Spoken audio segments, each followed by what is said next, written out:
To work for both Zane Trace and River Valley. This was Zane Trace's first time ever hosting a playoff game, and River Valley made their first ever playoff appearance. And Blaine Carragher was out in Chillicothe to see it all go down. Well, yeah, Justin, what a clash between these two groundbreaking programs. All I got to say is what a way to kick off November play. Zane Trace, they have such an experienced senior class, and it really helped them kick off this game strong. First drive, Austin Harris drops back and finds Pierce Mowry. Mowry shakes off some Raiders, picks up 18 yards. Now Harris, he's going to give his arm a break here, pitches it off to Joel Dunkel. Dunkel barrels through, and the extra point on this touchdown is no good. It's 6-0 Zane Trace early on. River Valley, they're now up. Dayton Hardway, he airs it out here, connects with Mark Rye to convert a big third down, and now Hardway, he's eaten up.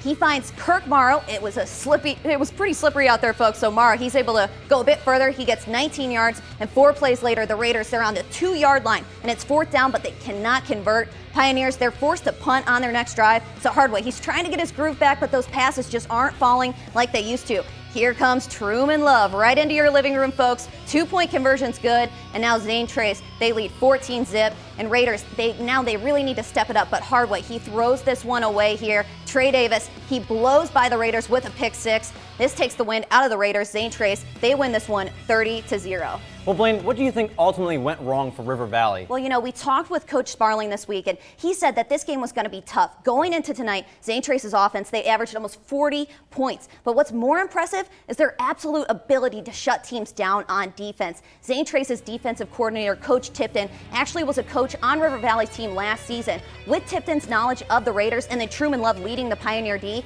River Valley was bound to have some trouble putting up the points. Well, Blaine, it looks like Hardaway had a lot of problems hitting his guys. Well, yeah, even when Zane Trace slipped up on D and left a guy open, the passes just were not coming easy for the Raider offense. And Hardaway then got a little rattled after his first pick pass, and he really fell apart then after a second. On the night, Hardaway was 9 for 31 and had 3 interceptions. All right, Blaine, I have a feeling you could talk about Zane Trace's defense all day, but what about the Pioneer offense? Well, you know, Zane Trace, they have that ability to finesse their way down the field. Quarterback Austin Harris, he's not afraid to call his own number, take off down the field. And Harris, he rarely misses a receiver. He completed 7 of his 9 attempts. Truman Love and Joel Dunkel, they also pound on the ground together. They put their heads down and pick up these sneaky yards that really can bite their opponents in the end. So more impressively, this was the first ever playoff win for Zane Trace. Exactly. I mean, everything is just really alive for them this year. Their new coach, Coach Hall, he really invigorated the program. And you have to give it up for the senior class, putting up the work and then nabbing that first ever historic win. And hats off to them.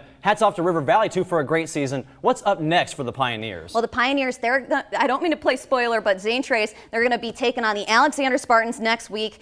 It really should be a physical game, Justin. I'm looking forward to it. Well, I'm looking forward to it. And Zane Trace moves on. And speaking of moving on, since we're moving into the playoffs, we're moving on to our